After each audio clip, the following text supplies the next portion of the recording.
got a great film to play, just Hello? Have you ever snubbed a lady? We had a technical problem. Are we on? Yeah, we're on there. Can I swear? Shit! Welcome to Crunch and Roll, a podcast about the side of the radio industry that most people never hear about, featuring some of its most interesting characters.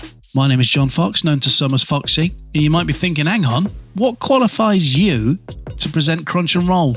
Well, I worked my way through hospital and student radio, presented commercial breakfast shows on the mighty 96.9 Viking FM, Signal 1 and 210 FM, and also I'm pretty sure, hang on, let me just scrape the old grey matter. I'm pretty sure a station in Birmingham that recently celebrated its 50th anniversary. Or maybe I just imagined that one. But I'm 100% sure that I also had a bash at presenting on the BBC as well.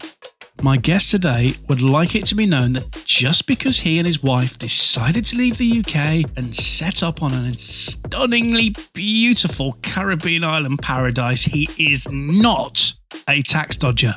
And he offers a bit of consumer advice if you ever want to visit the Cayman Islands. Just make sure, actually, that you've got a decent overdraft facility if you plan on buying some fish fingers. Dave Kelly is one of radio's biggest anoraks, and he's got to live his dream throughout his radio career, from the excitements of doing splits on his all-conquering Galaxy evening show, getting to present on the big 95-point greats after a spontaneous trip to London, and also there's an amazing story about how he was accidentally given a new gig meant for somebody else. He also takes us through the less enjoyable times at the top of the Radio City Tower. Now, before we start, just another reminder that if you enjoy the podcast and you are a regular listener, we'd be eternally grateful if you could support us on Ko-fi. Just go to ko-fi.com/crunch and roll. And thank you to all our most recent supporters. Mikey Faulkner. I do hope that all's going well at that station with the same name as the one that I might have worked at in Birmingham. And also Matt Wilkinson as well. Top man, thank you. There's a lot of strong language in this episode, just how you like it. Let's crunch and roll. Oh, yeah. Dave, how are you? I'm very well, mate. How are you? Well, do you know, this is the first time I've started an episode of Crunch and Roll with a huge amount of jealousy. Is that a bedroom behind you? I can't see the Cayman Islands, but I can feel it. Yeah, can you see my glowing aura of sort of sun and all that crap? So I'm basically in my closet because we can't afford a house out here because it's the world's most expensive place to live. Is it? Genuinely. Yeah, that's legit. So we're never going to buy a house. Everything's like $1 million. So yeah, this is my makeshift studio where I do all my stuff from literally in a closet. But it works. It works. Look, we'll get on to why you're in the Cayman Islands in a bit, but how hot is it out there? I mean, tell me about the place. It's 36 degrees today. Yeah, I'm really sad. I just watched the news before we came to do this as well, and it was like snow coming to the UK, and I was like, oh shit, I got to speak to Foxy later. I'm gonna be well pissed off.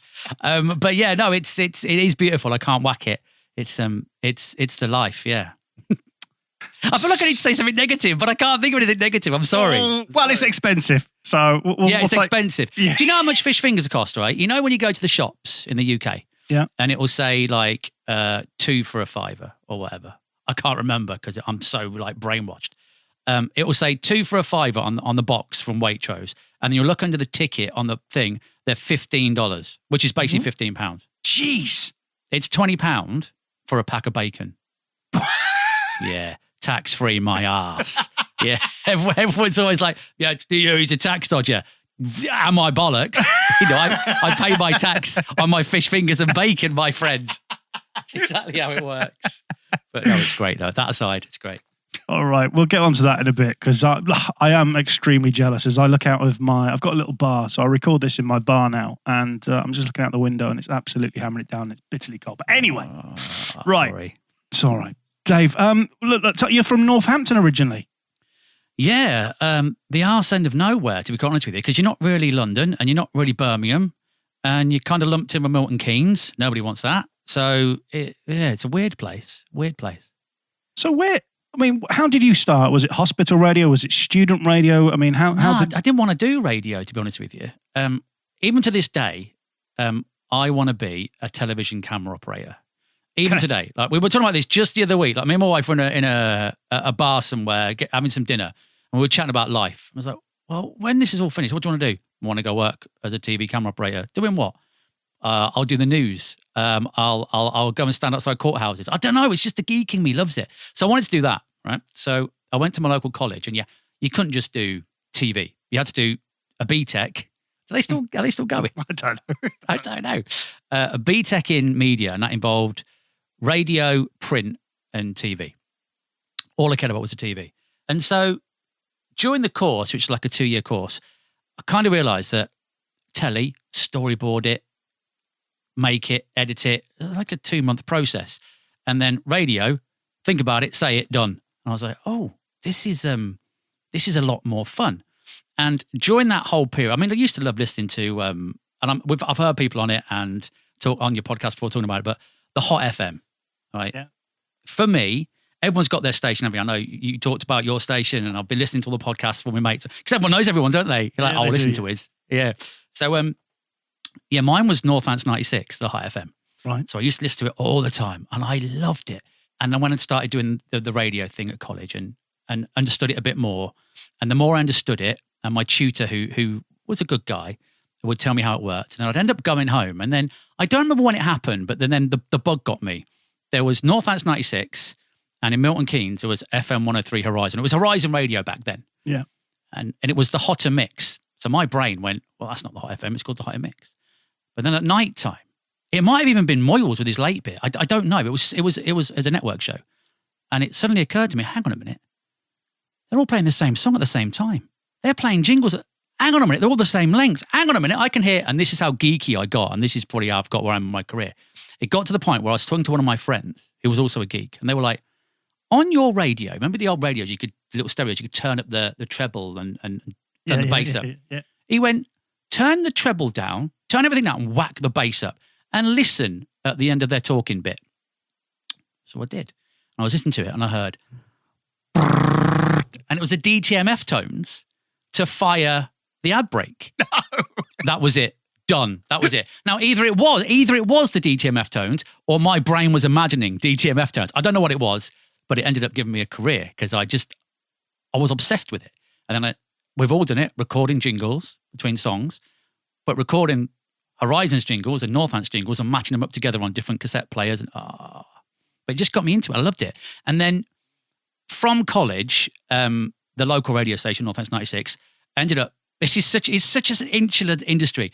Chris Brooks, didn't know him, was just a guy on drive time. Yeah. And he came in because they borrowed some equipment from the college. And I made friends with him, and I didn't realise he was about to leave, and he was about to go to a place called Kicks 96 in Coventry. And so I just went up to him and went, mate, I love radio. Could I come and do work experience? Well, I'm leaving Northampton Radio, Northampton 96 it was then. I'm going to this radio station in Coventry. Let me give you the details, blah, blah. And that's what I did. And Chris Brooks is my best mate, like 28 years later. And the work experience turned into a job in the end in Coventry. So that is because Kicks is your first professional station. And do you know what? Forgive me, Dave. I've talked about you a lot, not in a bad way, but nobody's ever come back to me and said that you were such an anorak. I didn't realise. Oh my days, yeah. I genuinely think I've got the jobs that I've got from my geekiness, genuinely, and I honestly believe that. And when we move on to where I've gone and the jobs I've got. Hearing you say that is weird because I just presumed that everyone went, well, he's all right on the radio, but the technical network side of it, yeah, that's probably why he's got that job. And because I love all that stuff. That's the bit. You know, some people get on the radio because they want to be famous and they like the entertainment side of it. I got on the radio because I love playing jingles between songs. And from the moment I got my first job, all I cared about, and this is probably my generation, all I cared about was being on a network. That's all I wanted to achieve. I wanted to press a button and I wanted 2 jingles to play at the same time. That's all I gave a shit about. Genuinely, that's all I ever gave a shit about. And that's probably why I got the jobs that I got, because that was my buzz. I didn't care about hey, we're going to go to a nightclub and you're going to get free drinks and hey, you might get laid. Yeah, but we'll go back after, right? And we'll mess around with the computer playout system, will we? Yeah? I mean, the amount of times I nearly got fired on Galaxy for doing stupid shit with playout systems, just textbook stuff. So good. But no, I loved it. So Kicks 96 was actually, I mean, I heard Brooksy talk about it, and I don't know if any more people on from it, but it was a decent little launch pad. Some good people. Cam Kelly was there. I heard him talk about it as well. Then Brooksy, I got a gig there. James Clayton, who ended up doing GWR network stuff. John Dazelle, JD, Free Radio. He was there as well, and they went to Mercia. There was loads of great people that started. David Francis worked there as well. It was good. It was just, but because it was quite small, you could get away with murder. And that's where my sort of just do what you want and hope for the best. And you learn so much doing that. I genuinely learned so much. So what was your first show at Kicks then? Chris and Stewie, which was Chris Brooks and Stewie.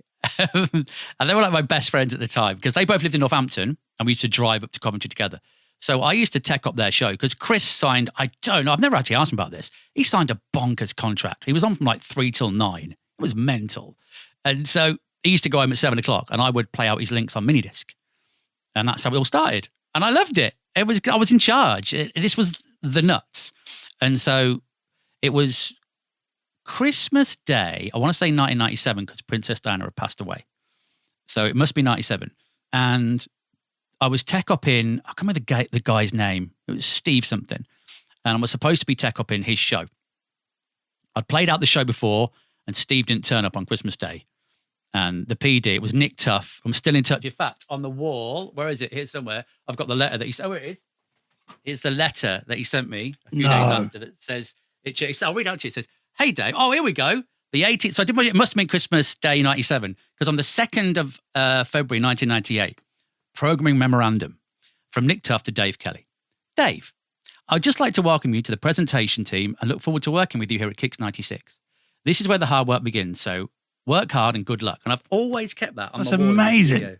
Yeah, really good letter, that. So, he went, "Do you want to do a show? Because Steve's not turned up yet." I lost it somewhere. I don't know. I used to have it. But you know when you're dead squeaky? It was one of them. And it was shocking. But then that led to a couple of more thingy can't turn up. What's it? Can't do this. Can you do it? And in the end, they gave me the evening show because it wasn't fair on Chris to do 3 till 9. And so they gave me the evening show. But Chris took me out to our pub, our local in Northampton, and went, "Just so you know, it was owned by Muff and Ginny." I don't know if you've heard any Muff and Ginny stories. Muff Murphin. No, I've heard of him, but I've not heard the many stories. Well, he's living his best life now, isn't he? Because he wrote the Gladiators music. Oh, He's creaming it in, that lad. He's creaming it in. I didn't know that. Yeah, he did the Gladiators theme tune. So he's living his best life right now. But anyway, Chris said they're going to offer you the evening show. Don't let them take the piss. But, it's your first gig. It's coming your way. Don't just say yes. Handle it well. Like he was such a nice guy to me. And they did. And I took it. I did 7 till 9. I was getting paid £7.50 an hour. So I was getting £15 a day. And it cost me £9 to get them on the train from Northampton. But it was worth it though. So I quit the co-op because I should have stayed at the co-op. But I went, no, this is it. I've made it. So I quit the co-op, and that's kind of where it all started. And yeah, I loved that radio station.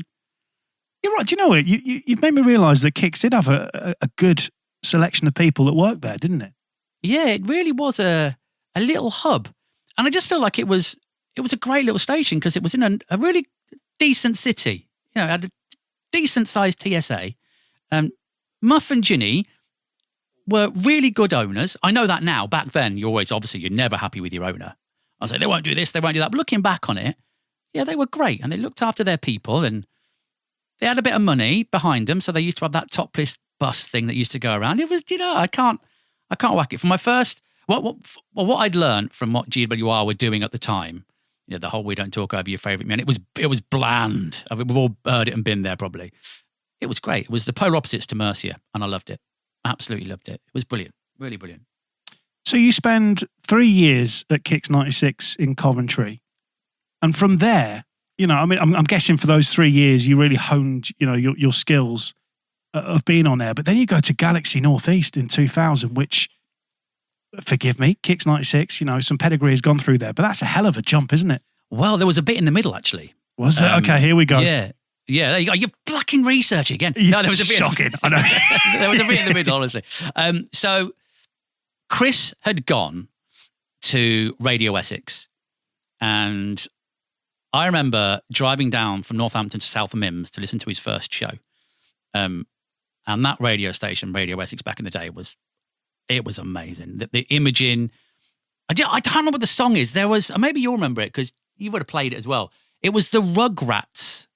Was it a theme tune to the Rugrats or something? God, yeah. Do you remember it? Anyway, I do. They had on Radio Essex, I'd never heard them before, power intros. And it spelt the word radio. I can't remember what it did. It did something clever. You know, it was the bollocks. It was good. And I was like, holy shit, this Essex radio group, this is the shit. So anyway, I was talking to Chris, and I can't remember exactly how it came around, but there was no jobs at Radio Essex, and I don't think it was good enough anyway. But there was a job coming at DMG, as it was back then, wasn't it? At Medway FM. They'd just bought the Medway group. And so Paul Chantler got in touch with me and said, we're doing an RSL in Leicester, over the road from Coventry, for Vibe FM. Come and do that. So I did. Obviously, I thought, oh shit, I got on Vibe FM. There's a huge station in East Anglia. Yeah, no, I didn't get that. Nowhere near it. So, but he did say, listen, we've just bought Medway FM. We're going to change it to Mercury FM, hotter and fresher. It's basically Radio Essex. Fucking sign me up now. So I moved down there, and within weeks, Paul Chantler had left because he saw the iceberg coming with Julie Wara coming. I'd been there less than 2 months because I remember my girlfriend at the time said if we move in the next month, I can go back to my old job. And they came in, and yeah, they literally fired everybody, but not face to face, just as if that would happen. Yeah, so yeah. I walked in, and Tony Dibbin, Dibsy. Have you had Dibsy on? You should get him on. No, but we've spoken to Tony about coming on. Yeah. Yeah, he just texted me a minute ago. Actually, it's so random. It's like radio day today. So yeah, they got him up first, let him go, and then I knew what was coming, and then they let me go. So I just ran my girlfriend. I was like, "Listen, yeah, it's happened." So we just ended up moving back to Northampton. In the meantime, I had made friends, obviously, at Kicks 96, and one of the sales guys there, the sales director, had moved to Oxygen FM, which was, I think it was like a university station in Oxford, right? But they'd gone proper FM, and I rang and went, it's gone tits. That I've been shafted by GWR. What can you do for me? And he went, well, come up. Dibs is coming too. I was like, fuck, this is brilliant. Yeah, mate, Dibs is my mate. Great. So Dibs went up and did mornings. I went up and did afternoons. It was great. Met loads of great people there. Met Sarah Champion, who was there at the time. It was just a good laugh. But for me, I was devastated. It wasn't what I wanted it to be. It was just a really shit time. But all the time I was at Kicks 96, all the time I was at Medway and Mercury and then Oxygen, I was always sending tapes to all the galaxies and always getting bounced back. Every time I was getting bounced back. And that all goes back to, I was with my very first girlfriend, and she turned around to me and said, we're going to go away. I don't know when this was. It must have been like 1999, I think. And no, it was 1999 because of the Dream Team song, Buddy X 99. And we went to York and had a lovely weekend in York. And I was in the car we had. I think we had a hire car. And I listened to Galaxy 105. And I was like, and I was into dance music. It's all I used to play on Kicks 96. I loved it. And I was like, holy shit. This, and back then it was Today's Dance Nonstop. It's like, this is the bollocks of a radio. I can't believe, I was buzzing, saying to my girlfriend at the time, I can't believe this is an entire radio. Listen to it. Everything about it was amazing. They'd just started doing you remember the sings at the start of the songs? Like Galaxy, into all the songs. Every single song. I was like, holy shit. Anyway, and as we're driving around, I was flicking around the radio thinking, I'll give some of the turd a try. Let's see what happens. And it went to a 106.4, and I was like, what's that? I was like, hey, this is Galaxy. I was like, no internet. I couldn't Google it. I was like, what? Don't know what I heard. Don't know who it was. But it was like, hey, blah, blah, blah, in Newcastle. And I was like, fucking Newcastle? What? Where's that? It's miles away. Got the map out, the AA map. It's like, fucking hell, that is the biggest thing I have ever heard of. That radio station is phenomenal. I was getting a nosebleed in York, let alone where Newcastle was. And this radio station, I could pick it up. Oh, my days. So that was it. That was it. So from the Kicks 96 days, Mercury, I was always sending tapes out to Galaxy. I got rejected from every PD they ever had. It was a shocker. I was never going to get a job there. Until Mike Cass sent me a letter. He was running Galaxy 101, or I think he might have been the deputy PD. And that's while I was in my lowest ebb at Oxygen, as it was. No, Fusion, as it had changed to Fusion. And he just said, listen, not going to think right now. It was standard bullshit, the first few letters, the first few lines. And then he went, but I liked your link about a batch bar. I was talking about bread rolls in Coventry. That's what they called them. I was like, oh, he's actually listened. So I read it a bit more. We'll keep you on file, standard shit. But I was like, but he actually listened. This isn't just a bounce back type thing. Anyway, I don't know how long it was. Might have been a year, might have been 8 months, because it was just a dark time I never want to remember. No disrespect to anybody who worked there. I just didn't like it. It wasn't for me. I didn't like the journey from Northampton. I'd had to move back with my parents. Life just shit. Ooh. And yeah, it was rough. From your first moving out period to moving back with the parents. And Mike Cass rang me up, and I remember exactly where I was, the exact roundabout. I could take you there today. I haven't been back to Coventry probably since, but I could drive you there right now, where he went, we want you to come and do the evening show on Galaxy 105 and 106 in the Northeast. I nearly crashed my car, put the phone down, burst into tears. I was like, fuck, this is it. This is it. Didn't realise at the time the caveat was 6 months. I was like, I can't move all the way to Newcastle, which as far as I'm aware is the arse end of nowhere. I can't do it. So anyway, went up, did another, I might have done a demo before. I must have done a demo before in order for Mike to offer me the job. But I realised how far away it was. And I definitely fell in love with it at that point, because we'd driven up. I was on my own. It took me forever to get there, but I was listening to it for hours because it was such a big transmitter on 6.4. And then I realised, and this is the bit, this is the bit for me. I got almost to Newcastle in the middle of an ad break, and it switched. And I was like, they've got split transmitters. This is it. I can press a button and do different things in different places. Instantly fell in love with that radio station. Anyway, I got there and did the demo, and it was shocking, but it is what it is. Anyway, yeah, Mike Cass rang me up. It must have been weeks later. And then I remember ringing him up and saying, this is the biggest decision I've ever made. And I'm probably going to regret it, but I can't do this. I can't move my whole life for 6 months of a contract. Well, it worked out in the end, didn't it? But I don't. The girl that I was with at the time, she really shaped my life. And I've said this to my current wife now. Well, you know, Catherine, I've told her. Yeah.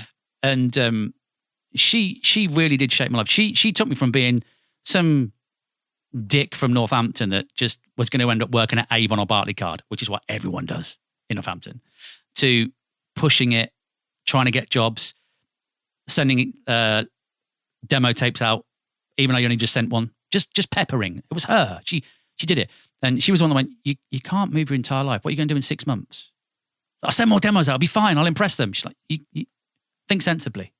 So I said, no. I remember being broken, but thinking maybe they'll call me back. And they did. And Mike Cass still reminds me to this day, all the jobs he's given me, and he still reminds me, you turned me down, you little dick. But yeah, no, he gave me the job, and I remember, oh, shit.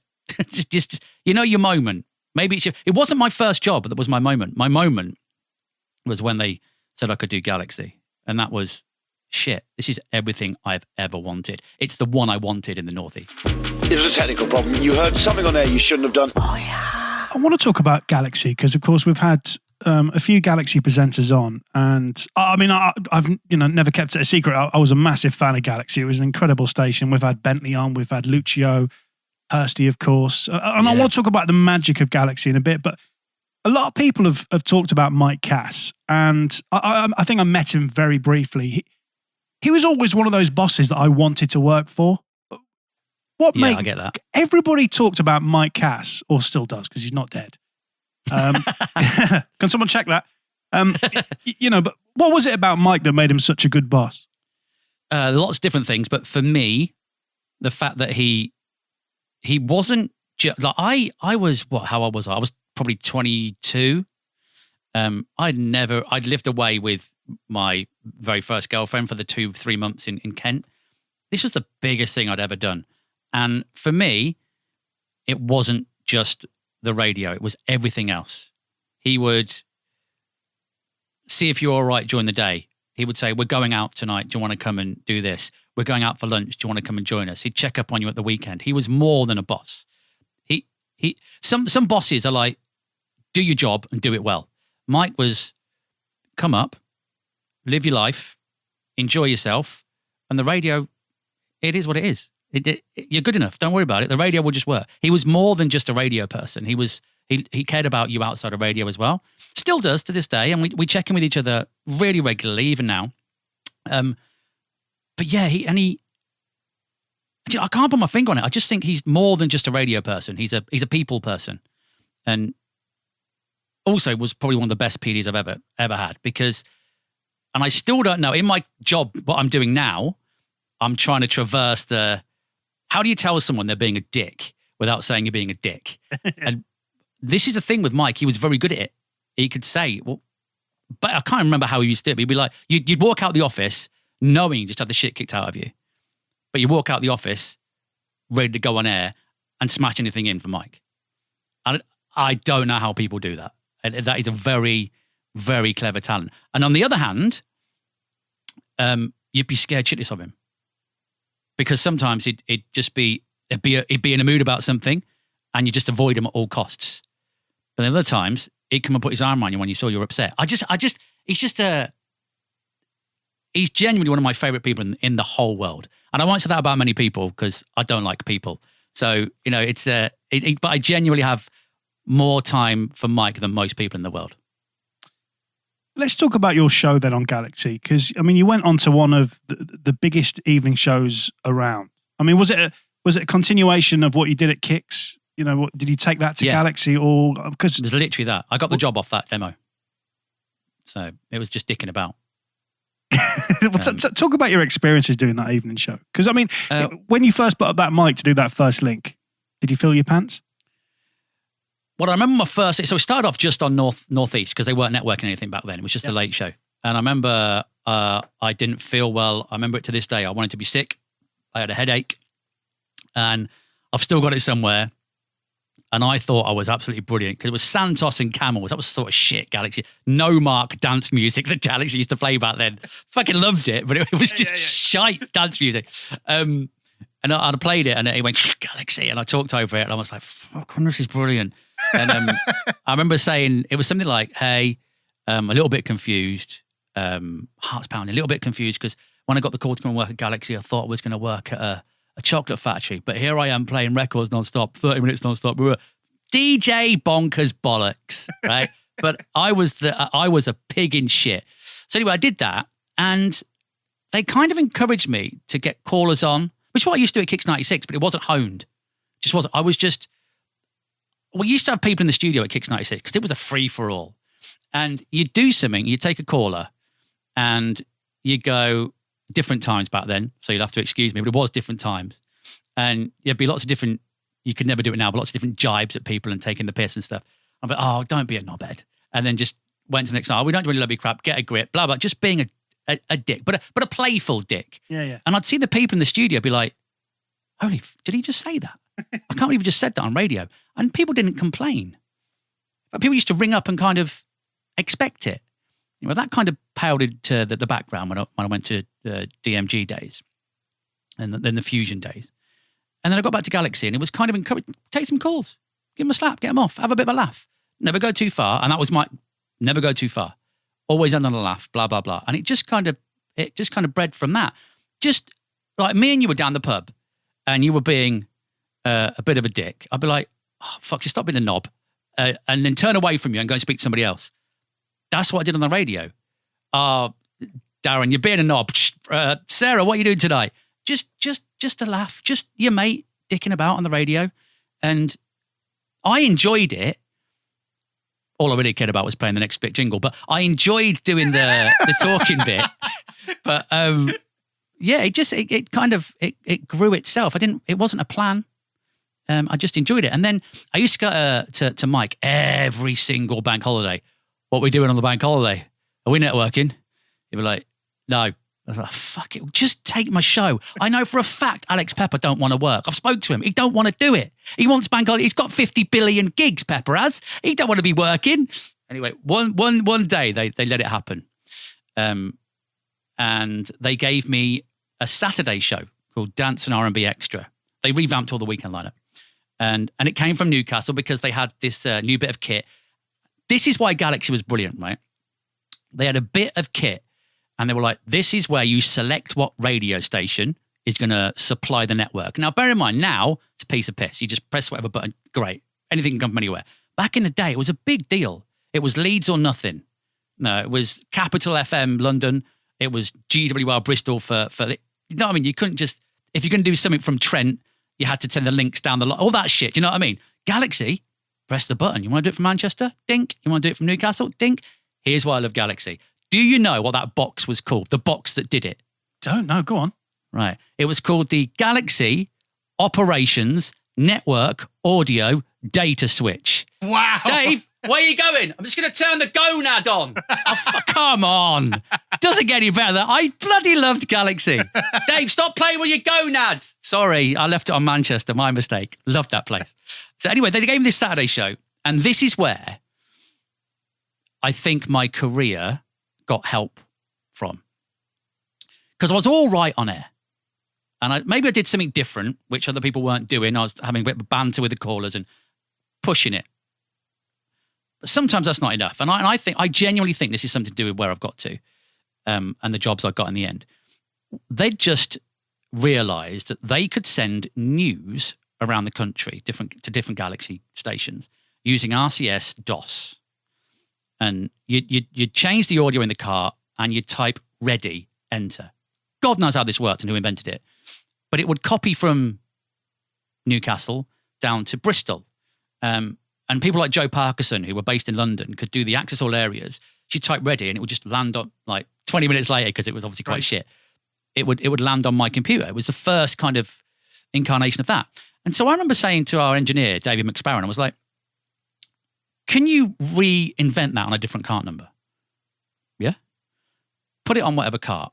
And can I send a link to Bristol from Newcastle?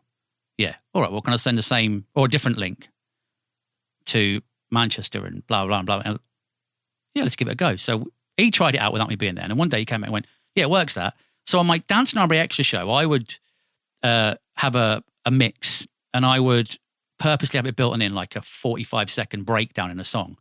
And I'd record a what's on guide for the local area because that's all I gave a shit about. I just wanted to press the button and hear my voice go different places. And I did. And I still maintain that's why I got the Galaxy Evening Show. Networked. Because they went, we don't want to do this. We need to do it as a business. We don't really want to do it. Well, Dave can make it sound like it's coming from Manchester. Do you fancy a bit of that? I don't know, but I still maintain that's what it is. No, Dave, I think you're playing yourself down because genuinely your evening show across the network was fantastic. So I think I know you're an ultimate anorak and you're going to play it down, but you were very good on air. I did love it, to be fair. And when that move, so I got took into the office by, I think it was Matt McClure. He didn't do radio anymore. We had loads of different bosses. We had Mike Cass, he left and they regionalised stuff. And then we had Sam Sniber, used to run NRJ. And then we had Matt McClure. And Matt McClure got me in the office and went, they want you to go work in Leeds. I was like, okay. And he offered me the job and everything, told me what was happening. And that was that. But I thought it was a late show. So I thought I was doing 10 till 1. I was happy as fucking Larry. I was like, this is great. I'm going to be on the network. I was taking over from Paul Hayes and it was, oh my God, this is brilliant. No, it turns out it was the evening show and the late show. They got the fucking money's worth out of me. I know that much. I was doing 7 till 1, but you can voice track 11 till 1. Oh, thanks very much. Nice one. But just when someone says to you, we're going to put you on, because they were big, they were regional or major city. They were fucking huge stations. Oh yeah, we're going to put you on all of them because we like what you do. Holy shit. People like what I do. I've just been ratified as my act has been ratified. You know, and I've been down to, during the time at Newcastle, Rick Blacksiller got in touch with me because Brooksy had gone to Capital at this point and I was always talking to Brooksy about it. And randomly, I wasn't allowed to tell Chris, but Rick Blacksiller got me down and we chatted about going. I had to go in the back door and then to the top floor so no one could see me. And he was like, don't tell Chris. I know, I saw him, you were his best man at his wedding. Don't fucking this, don't that. and I didn't get the job. And you just start being a doubter. We've all done it. And then they turn around and go, yeah, we're going to put you on the network. And then your confidence is sky high. You're on Galaxy 105, which you now understand because you're in the business, is the big one. Huge. Listeners don't understand that. I didn't know that. Leeds was phenomenal. The team was mind-boggling. The imaging, everything about that moment when it went from the new mix to number one for dance and R&B. I hands down think it was the best radio station in the country, without a doubt. It destroyed most radio stations it was up against. Most of them were remap at the time. It just started knocking holes in these heritage radio stations. But oh my days, you could cut me open right now, and there'd be a Galaxy Hits in the middle. I miss it more than you could ever. It was everything I wanted. Everything. It was dance music. It was the odd bit of R&B. It was split jingles. It was mix shows on a Friday and Saturday night. It was going out DJing. It was going to Ibiza. It was your best mates worked there. And at some point, the majority of our little radio group, and I think you've had most of them on, we all went through the doors of Galaxy. I can't put into words how brilliant that radio station was. It was an incredible Genuinely station. loved it. Just share some of your favourite memories from Galaxy. Oh, man. How long's this podcast? Because I genuinely could be here all day. So just being part of it, and the camaraderie, the people is the main thing. Everything was based on the people. So many parties. So it was just of its time, wasn't it? It like dance music was massive. You know, it's cyclical. It was massive, then it was brilliant. But I think a couple of on-air things that I love the most were, I still get reminded about this every day, or every few months, from Mike Cass and other management people at the time. It was my first week, and me and my producer, it wasn't my full-time producer, he was just kind of stepping in until the proper guy started. Anyway, we gave away an all-expenses paid trip to Val d'Isere to go skiing. Awesome. Gave away 5 of them, Monday, Tuesday, Wednesday, Thursday, and did one in the mix show as well. Awesome. Brilliant. Yeah, great. Job done. Moved on with my day. Monday morning, get took into the office. What did you give away last week? Val d'Isere. Well, what did you give away last week? All expenses flying to Val d'Isere. You fucking idiot. It's a coach to Val d'Isere, and they just get the hotel. They don't even get money to spend when they're there. But now we've got to pay out, it was something like £25,000. This is back in like 2001, 2002. My name was fucking mud. Absolute mud. Like they genuinely, they got 2 producers in for a few weeks. Like, he can't be trusted. It's got whatever. Get the deputy PD together. I think Brent used to sit in when I did competitions for some point. It was like, oh, fucking hell. But yeah. And then but there was just loads of cock-ups that used to happen all the time on Galaxy. It's like, we did this thing called Dave's Big Night Out. So I would, and it was brilliant. It was so Galaxy. I would record the network show because we'd just got the new Master Control. So it was the DOS version had gone. It was legit good, and it would play all the splits for you and everything. So we went, fuck it, we can start recording the show and doing shit. So recorded the entire network from one studio. Then we started at Galaxy 105, and then went to each radio station the following whatever night it was. Did it live from their studio, but went out and did Dave's Big Night Out. So there was some new technology, a satellite phone thing, which you could plug microphones into. So we went around people's houses, started off by getting pissed in the kitchen, then getting driven in the crew cars to like a bowling alley, doing some bowling all live on air, getting more pissed. Then we'd go to a bar, finish off in the bar, smashed, and then we'd go to a nightclub and do a club night. Not on air at that point. It was far too dangerous at that point to be on air. But it was brilliant. But you should just hear how more battered you get across the evening. But it didn't matter how pissed I got because the engineer fucked up beyond belief. Really? Tell me why. So it was all new technology, this satellite phone thing, whatever it was, even though the fuck it was. But it was like a satellite ISDN. It was like a Tupperware lid that you just put on top of the car. It looked cool as fuck. But we just left it hang. We dialed up at the start of the show, did an hour from the girl's house, drove to the bowling alley, dialed it up, left it hung up for an hour, went to the bar, left it hung up for an hour. It ended up costing £6,000, something like that, for for the call back to the radio station. Everyone was like, "Why the fuck didn't you hang it up?" I remember the calls go, "Not my problem. I'm not the engineer. What are you doing?" So hang on, this idea that we promised we'd spend no money on has just cost us £6,000, whatever it was. It was horrific. I was like, that is Galaxy. That's why I loved it, because it was, fuck it. It is what it is. Sounded good though, didn't it? Oh, so brilliant. I felt so sorry for the engineer that day. I'm not going to name him. He's got such a good job now. But yeah, good times. Good times. Well, there's nothing wrong with commissioning testing. The dealer does a lot of work in order to... Well, I'm all for being open-minded, but I'm not all for discussing this live on air. Thank you. We are profoundly sorry. So let's move on to the next station. The next station for you after Galaxy is? I went to Capital after that. Capital, is that a small station, Dave? Or well, at the time, you won't believe this. At the time, I thought it was. Right? I genuinely Are you joking didn't know if me? I wanted. I know, I'm not even shitting you. Now, when I was it's a weird. This is where my brain goes, right? So at the time, we have now got Galaxy South Power FM, Galaxy South Coast. I can't remember what we had. There was so many at the time. Galaxy Scotland. There was a load of them, right? We just got some more. And there was talk of more stuff coming. And there was talk of, are they going to change Capital into Galaxy? And all these, just before it happened, you know. And I was genuinely loving it. And there was something like 1.3, 1.5 million listeners to that evening show. It eclipsed anything. It's a weird story of how it came around.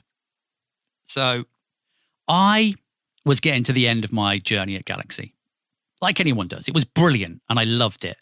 I genuinely loved it. But it was the same thing every night. There's only so many times you can reinvent the wheel. And I went, I'm gonna move on. So I spoke to Bauer. And it was Rich and Luce at the time. But Rich had just got a job at Capital. And so Rich was off. And so, you know, I put a call in. It was Gary Steen. And he, to his credit, ran me straight back. And we chatted. And he got me over.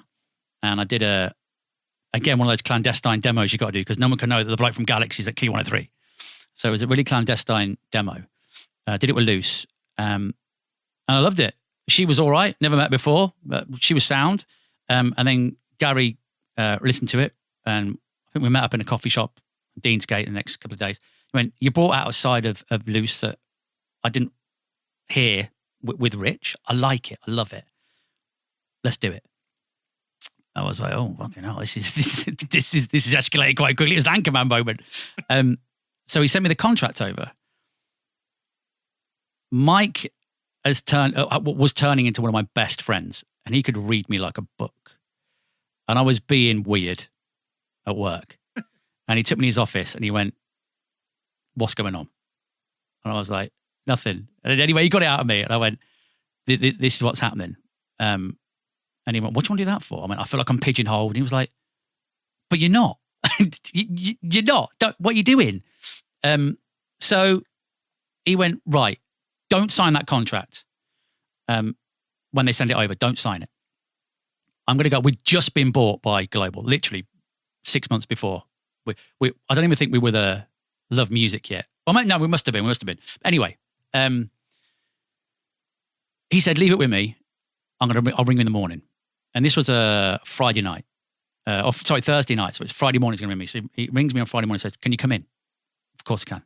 I flew down from where I lived in Leeds into the radio station. And he was like, right, we're going to London. I went, it's fucking 10 o'clock. I'm on air tonight and I'm in the mix. And not everyone could mix. I haven't made the show. We should record everything. I haven't made the show yet. He's like, covered. Don't worry about it. We're going to London. Okay. So we go to London, get on the train, go to London. I'm like, what the fuck's about to happen? And I walk into the Capitol building, the front door this time, which is quite nice. And I'm just like, God, it's the first time I've been in ages. And I'm in Capital FM or Global Radio London, and the Galaxy banners are everywhere. They've took over. They're all there. The Galaxy banners, the Heart banners, because they just bought it. They were moving Heart, if Heart wasn't already there, from, what's was it Bramall Road or whatever it's called, I can't remember now. Bramley Road. I was like, oh shit, this is mega. And they took me up to the top floor, but not the rooms at the back, the room at the front, which I now know was like, at the time, like Ashley's sort of meeting room. And I met Ashley loads because we'd launched Galaxy Scotland, and we'd launched Galaxy South Coast, and I really got on with Ashley. I've got nothing. I think that guy is a really nice guy. And so I was like, hey, Ashley, how you doing? Blah, blah, blah. Hadn't really had much to do with Richard. I'd seen him a couple of times, but nothing really to do with him. And then Richard walks in, and my ass just goes, because I don't know the guy. He just scares me. And anyway, we're sat there at the top. It's one of those pinch me moments. We're sat at the top of Leicester Square. Me, Mike Cass, Ashley's PA, lovely lady, I can't remember her name now, and Richard Park with Ashley. And they say to me, I can't remember the exact words, but what's all this about? You going to Bauer to do the intro over there? What are you doing that for? Because they're going to pay me more money and blah, blah, and all this shit excuse. I don't know. I know I'm shitting myself. I don't know what to say to you. And Ashley turned around. At the time, it wasn't what it is now. And Ashley turned around and said, you don't want to do that. You're on Galaxy now. When you finish Galaxy, we'll put you on Heart. When you finished Heart, we'll put you on Gold. Why would you want to leave? What are they paying you? I told them what they're going to pay me. So, fine. We'll pay you that as well. You've got a future. And again, this big, scary man, because Richard Park was there, and Richard Park was saying nice things about my evening show. I was like, I am very fucking confused what's going on right now. I thought I was getting brought down here to say, you're a dick, you're going now, you're not even going to see your contract out. And they were saying really nice things. And then that was kind of the end of the conversation. And I didn't even say anything. It was just a given that I was going to stay. So I remember leaving and going to sitting out on the roof bit, which wasn't what it is now, but I was just on the roof of Leicester Square. And I was really confused and dazed. And Mike came out like 10 minutes later. He was like, well, that went well, didn't it? I was like, what the fuck has just happened? And he was like, well, you're staying and you're going to do Saturday nights on Capital. What? Yeah, so you can do your Saturday night from Choice in London, back to the Galaxy Network. And then when that's finished, so I did 3 till 5 on Galaxy, Dance Nobby Extra. Oh, no, it was the MTV Dance Chart. And then from 7 till midnight, you'll do Saturday Night Capital. No words. No words. And they were saying, yeah, and we'll bring you down to Capital, but we haven't got anything right now, but we're going to bring you down to Capital. And I thought that was, I didn't give a shit. To be honest with you, I was like, yeah, whatever. And then one day, Paul Jackson ran me up and went, today's the day. You've got 2 weeks. We want you to do the Late Show. Can't tell anybody. All top 6 standard radio bullshit. Can't tell anybody, blah, blah. But I knew James Bassam was on Late. He was my friend through Chris. I can't remember who was doing daytimes, but I think, was it Martin Collins? I can't remember. But anyway, I knew Bassam was going to daytimes. I knew it all, and I just couldn't, and my head nearly exploded. But anyway, and I remember going back to, or I remember leaving Capital that day after I'd been told you got the job, and ringing Gary Steen. And he went, yeah, I know. I went, right, because I told him I was going to London. He was like, yeah, you're not coming, are you? He's like, but I've told important players that you're coming. I was like, I'm really sorry, Gary. I'm genuinely sorry. It's too good to turn down. I can't do it. I'm really sorry. So anyway, I went home that night, or maybe the day after I was at home, and I've got a picture of it on one of my old Nokias. There's a picture of a Bauer Radio Network Evening Show contract sat next to a Galaxy Radio Network Evening contract sat next to a Saturday Night in London radio contract.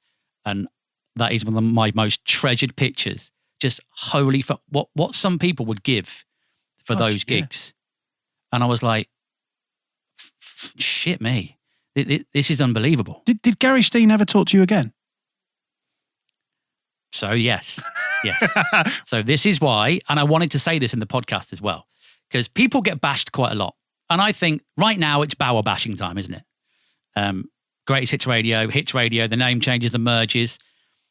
When it all came to an end, just to skip over a bit, when it all came to an end and I went down to London full time, did the Late Show, did exactly the same shit I was doing on Galaxy, fucking loved it. It was great. Figures were great.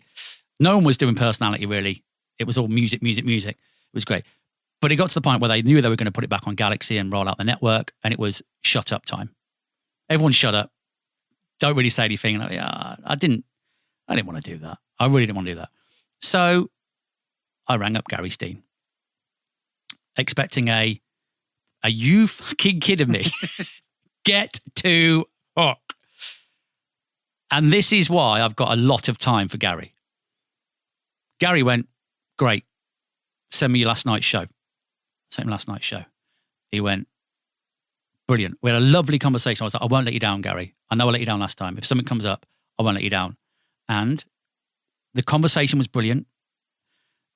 He was really nice with me. Did not have to be. Could have just told me to go forth and multiply. He ran me back, I don't know the time frames, but he ran me back maybe a few days later and he went, listen, I haven't got anything. I thought Justin was going to leave, Justin Morehouse. I thought Justin Morehouse was going to leave. He's not. Obviously, I don't want him to go. But here's Richard Maddox's phone number at Radio City. Never even heard of, well, of course I've heard of it. I'm a radio person, but never even thought about it. Never on my radar. And I rang up Mad and I ended up getting the job there. But back to Gary. Gary went, I loved what you did on Friday and Saturday nights on on Galaxy. I love what you do now on Capital with the mixed Saturday Night Capital stuff. Regardless of what happens with Radio City, I think you'll be okay. Him and Mad must have had a conversation. I want you to do Key 103 and the hits, the old hits, the hits radio dance show. And between me and you, I reckon there's a chance. 'Cause it was very separated at that point, all the Bauer stations. I reckon there's a high chance we could get that networked. And he put me up there, put me on that Key 103 show, which did get networked in the end everywhere. First time that I think Bauer had ever put Scotland and England together. So yeah, I know the guy might get a lot of grief at the moment just because he's at the top of the tree of the programming decisions of what's happening. But I mean, obviously things have happened since I moved to Radio City, but I actually can't fault Gary for that. Gary's the sort of guy that will put the radio station first. I might think you're a dick, but you will be good for my radio station. You're on. So I cannot fault Gary. I want to get onto Radio City in just a tick, but I think we just brushed over Capital just far too quickly. I mean, let's just talk about your experience of being on Capital, because I've said it many times on Crunch and Roll, but for many, many people, that is the ultimate dream. And there you are, doing a show on Capital. Yeah. 95 point great, I believe Rossi called it a few weeks back. So well, what was it like for you? I used to, in Northampton, if I put because when my geekiness, I started understanding more about radio and I got the little Radio Authority handbook. I knew where the stations were and I'd get Fox FM on and all that sort of stuff. And I'd be like, oh, this is part of the Capital Network. Well, let's try to get Capital, blah, blah. And I could just pick it up with a TV, the aerial wire from the TV, the coax, sort of stuck a metal coat hanger in that, hung it out the window, sell it. I could just pick up Capital, just enough. It was the Paul McKenna voiceover, and it was Neil Long on overnights because I could only pick it up at night when there was no other interference. So I knew about it before I'd got any jobs, and it was awesome. And I had a vague idea what it was all about. But when you're in radio, you obviously know what it is. But I still, when they went to me, do you want to go and do it? I was like, I don't know, because I've got more listeners on Galaxy and I get to press a button that plays 15 different sweepers about it. I don't know, but I don't ever want to do it.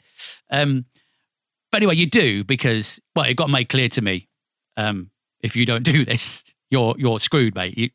They've come to you. You don't say no. So I did it. But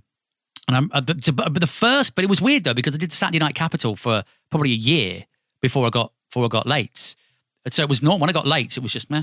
Okay, this is great. I now get to ply my trade in this very famous studio that Chris Tarrant used to be in. That's what he used to care about. So yeah, it was a big deal. I remember my first link on Saturday Night Capital. And again, I just wanted to be sick. I was like, I'm about to say, and Des Paul was on before me. He was like, you ready? I was like, of course I'm all right, Des. Man up, will you? Literally, the second the microphone went on, my ass just went. I was like, shit, this is big. This is proper, and the processing and everything was just it was cool. It was really cool, and it's like it's a responsibility being on the radio station as well. When you look at the dance people that have gone before, it's holy shit. And I remember seeing the website, and it said King of or something like King of Dance music or Capital's King of Dance. I was like, fuck me, a few years ago, this was Pete Tong. What's going on? And it's only now, because you never appreciate shit really at the time. You might think this is cool. You never appreciate it. So only now I look back and go, so hang on a minute. I was on Capital FM London and it was decent then. Not that it's not now, but you know what I mean? It was the all-conquering Capital FM.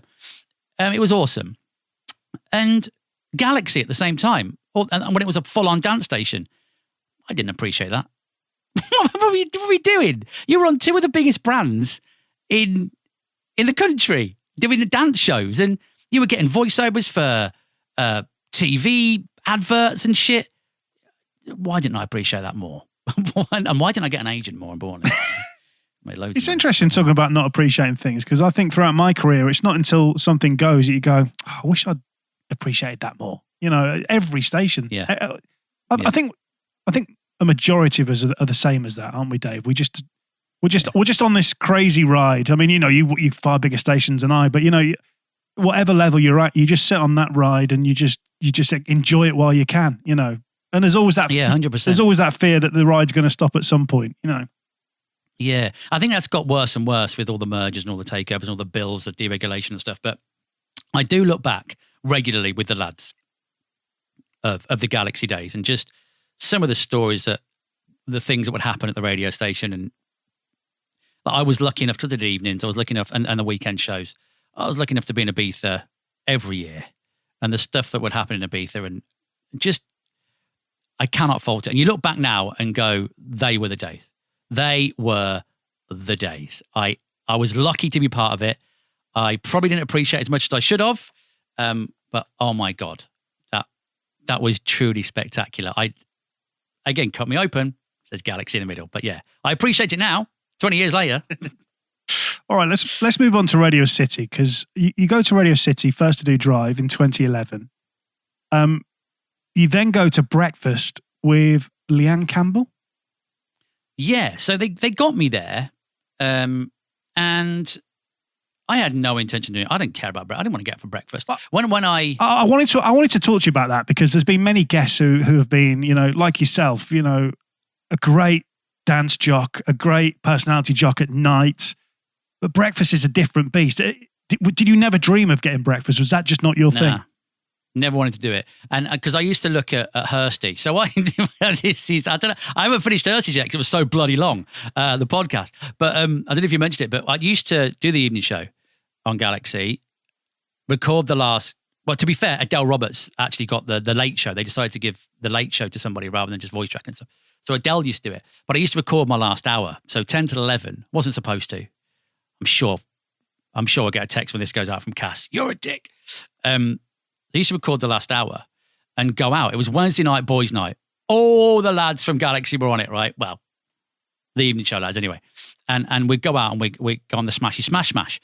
And you record the last hour and get out and stuff. And quite a regular amount of times, I'd just burst into Hursty's breakfast show at like 6:30 in the morning and just be a dick on air. And he'd be like, are you kidding? Like on air, are you kidding me? Have you just got in from last night? Yep. And it was brilliant. But I used to see, and again, people play down how hard it is to do a breakfast show. Well, firstly, there was about 18 people on that show. There was genuinely about 7 people. There was Hursty, Danny and Jojo. There was a couple of phone ops, exec producers. I was like, fuck, it takes that many people to produce what Hursty and Danny and Jojo do. And in my eyes, their gold was just them chatting. But you don't appreciate the shit that goes in to them just chatting. So no. My experiences of breakfast at a decent level was one of the best breakfast shows in the country. So no, I was like, not a chance. And I remember when I said to Mike, I feel like I'm kind of pigeonholed. I went, all right, we'll put you on cover around the network then. That's cool. So when different breakfast shows would be off, they'd put me on, and it kind of confirmed to me, I'm not a fan of this shit. I don't like Get Up. It's not for me. So when I went to City, it wasn't even on my radar. Did not want to do it. Did not care. Just wanted to move back up north at the time with my then girlfriend, and just be happy. And that's what happened. But then obviously things changed in the management, and they went, right, we need to do this. But initially they took me out Richard Maddock to say, Jennifer Ellison, we want her to do the breakfast show with you. We're going to put you on a Saturday morning. Will you do that? So obviously you do that. Didn't necessarily work out. It was going to be one of those, you've got to write everything down. You got to really control it for Jen, because she was more TV, and it wasn't really going to work. But little did I know, I don't know if it was the first plan, the second plan, whatever, but their master plan was Leanne, but they couldn't get her because she was on juice. Anyway, that all went to shit. You should get her on, and they said, we're going to do a demo with Leanne. Never met her. Put us in the studio together. Instant together. Instant connection. Spent an hour and a half just chatting shit. Recorded a 10-minute demo right at the very end. And I loved it. I genuinely, she is now, in fact, she's on a plane in 3 days. It's the fourth time she's come to see me in the space of 18 months. Like, we're genuinely best friends. It's not often that happens when you're just plucked out of nowhere and stuck together. But it just happened. I mean, you are genuinely a nice guy, Dave, but the fact that you live in the Cayman Islands might be a slight pull, the reason she's been 4 times. Well, no one came for 2 years, did they? Everyone ignored me for 2 bastard years. I blame COVID for that. I told him how much the fish fingers were. It kind of ruined everything. But no, it wasn't necessarily my choice. It was kind of, here's what we're doing. I don't know what the thought process behind it was. Maybe it was driven by Radio City 2 at the time. I don't really know. But you know, when you get to that stage in your career where you just don't care, you do what you've got to do. I'll be the pawn, and if I walk home and pay my mortgage, I'm down for it. That's kind of where I was at the time. But I loved it. I genuinely loved doing Breakfast with Leanne. Challenges, a lot of challenges within Bauer at the time. I believe there still is, because it's just life, and there's less and less money put into radio stations these days. When I started at City, it was everything apart from overnights was from the tower. Now it's just Leanne and Joel. So kind of watched it all deplete. And there's no way you can be all right with it. You just can't. And especially when more and more pressure comes on your show, because you're sharing the load when you're all on. You're all sharing the load. You know, Pete Price at night had a massive share. Took Pete off. Oh, we're going to pick that share up somewhere. Come on, Leanne and Dave, step it up. I will take mid-mornings away. We're going to lose a bit of share there. Come on, Leanne and Dave, pick up the slack. We're going to get rid of Drive. So what? Come on, Leanne and Dave, it's all on you. Every single bit of S&P, everything. Well, it's just what everyone's going through now, isn't it? But the pressure was just like, there's only so much 2 people can do. And if you dare mention that maybe the networking wasn't as good as it should have been, and don't get me wrong, that was my thing. I've always been into the networking, and most of my career has been networking. I got very frustrated and very vocal. Probably didn't do myself any favours, but sometimes you just got to say it. Oh, yeah. Why did you leave Radio City? Was it a choice, or did things come to an end? No, it was 100% a choice. So back in Saturday Night Capital days, a guy over here who's now my general manager, called Blake, he rang up reception of Capital and just said so the guys on reception at Capital, legends, right? I got so many stories of different stages and stuff that I wish we could get onto. And then Gary was one of the guys, right? And Gary would come up to floor 3 at midnight. He came up one night, he went, hey, some fucking randomer from the Cayman Islands is ringing you. He wants to know if you'll do a show for him. Oh, where's the Cayman Islands? No. Anyway, a couple of days later, he's rang back again. Oh, give him my email address. And he emailed me, I ignored it. Long story short, one day I rang him back. He was like, do you want to do your Saturday Night Capital thing? Do you record it? I was like, yeah, no, it's all done the day before. I don't do it live anymore. I've moved on from doing live mixing. What about if you just sent it to us and talked over it saying X1071? Well, how much are you going to pay for that? Similar to what I was getting paid for the Capital show. Yep, sign me up. It's not a problem. I'm rebadging something. It's not a problem. So I did. And then that progressed into a few weeks later. Well, that must be a few months later. The afternoon show guy here in Cayman quit. And he went, can you just cover afternoons? Easy voice tracking. I'll take out some of the links. Basic stuff. Oh, go on then. Whatever. And that was 2000 and I want to say 2009, 2010. And so I was voice tracking afternoons for K-Man since then. So it must be 2011. He said, do you want to come and do this here? And I went, oh, do you know what? Yeah, that sounds good. But then you realise you're doing the Bauer network on all the stations on a Saturday night. You're out clubbing whenever you want. Radio City Breakfast is flying. What are you doing? No.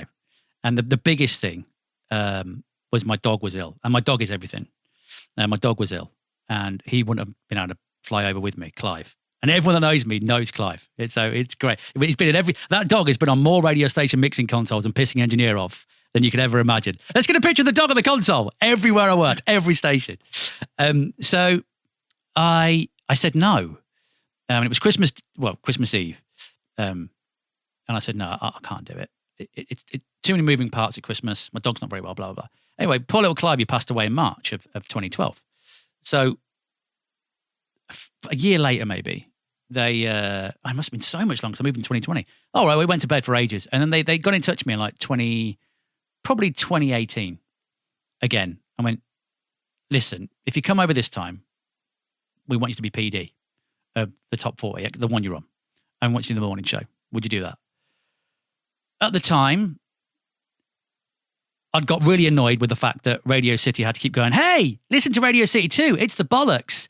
Well, hang on a minute. It's on FM. It's not like Viking 2 on AM where it's not going to really affect you. This is genuinely ripping audience from me and giving it to them. Now, I get the bigger picture, but I don't give a shit. You're going to hold me accountable for Radio City 96.7, 6 till 10. You're not going to go, but the Big Bauer picture in Liverpool is quite good, though, isn't it? You're going to go, you fucked that. And they always say they're not, but I call bullshit. And I was getting more and more frustrated, and I'd been offered, again, I don't know if I'm going to go back, but I don't mind saying it. There's a couple of stories where I could stick the knife in. But there was some jobs offered to me.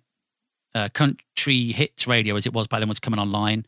We chatted about that. We chatted about doing some more network stuff. We chatted about loads of different jobs.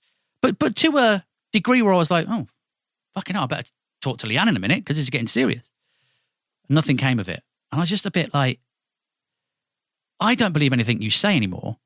So they brought a contract down, a new contract with me and Leanne. And Leanne, through the whole thing, knew what I was doing. It was a 2-year process of me going, I'm going to do it, I'm going to do it. I'm going to do it. I'm going to do it. And it was, I think it was like May, June, probably even earlier than that. But we decided in 2019 we were doing it. We were going to move out here.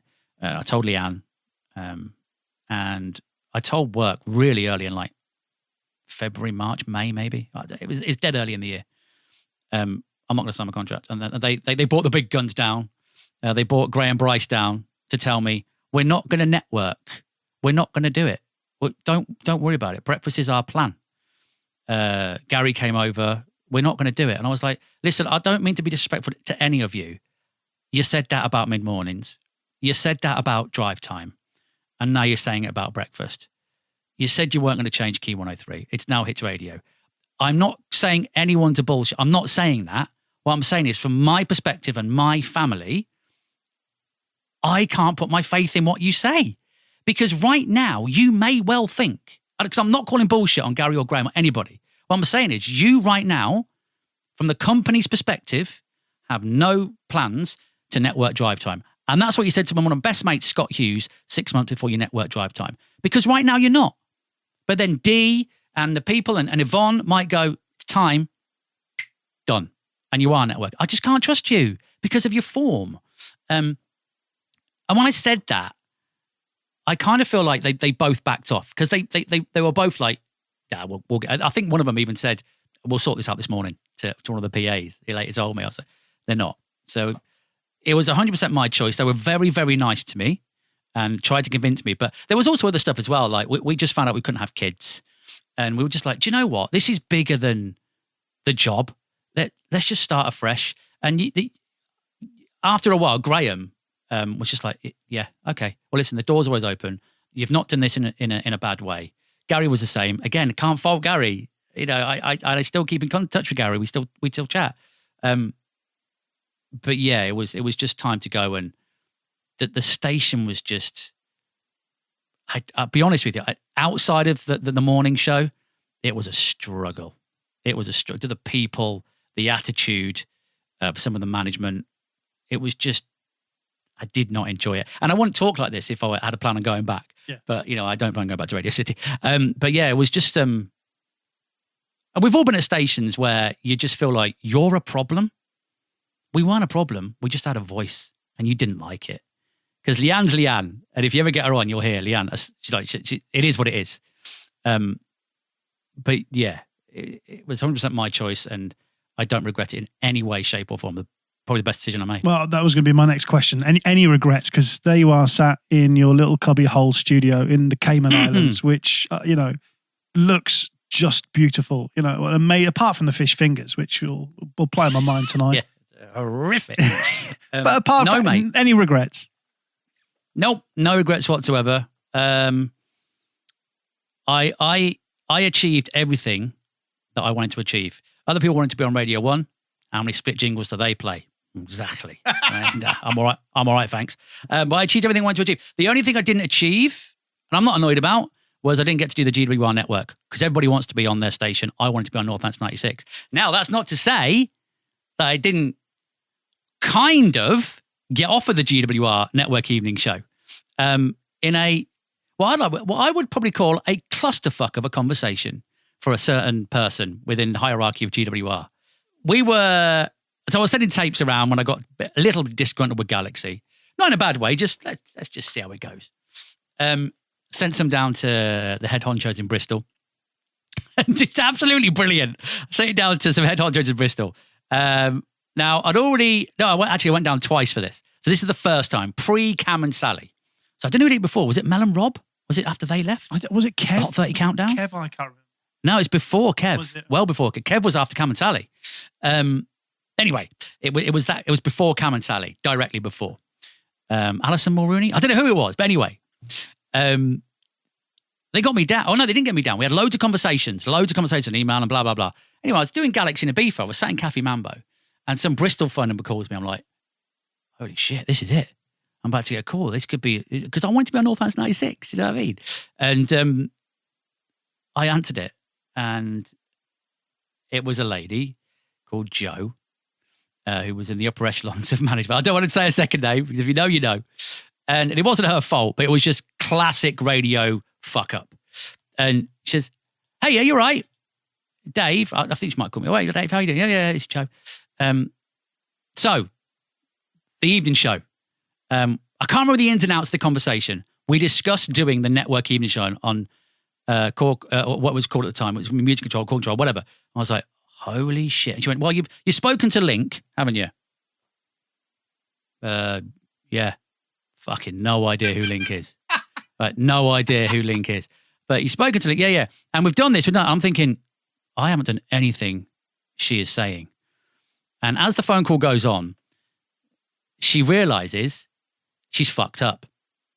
She's rang Dave Kelly from Galaxy 105 when she should be ringing Cam Kelly from Galaxy 101. Are you fucking kidding me? Oh, and it suddenly dawned on me what was going on.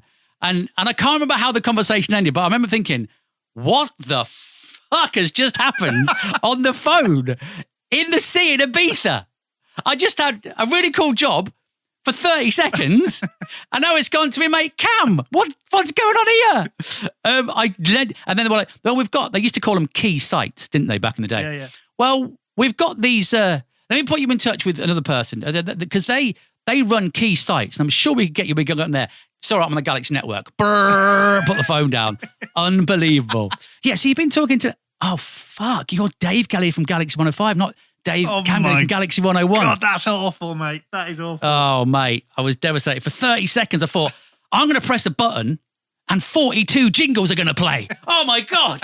This is amazing. And I'd been down with Brooksy, had been covering some Christmas stuff, and it was the shit. And I remember he showed me the button that did the XXFM stuff, and he went, look at this. And he spoke on the microphone and listened to the satellite at the same time. He went, hello? Hello? I was like, oh, my God, get me a job there. 30 seconds, I had that gig. Almost.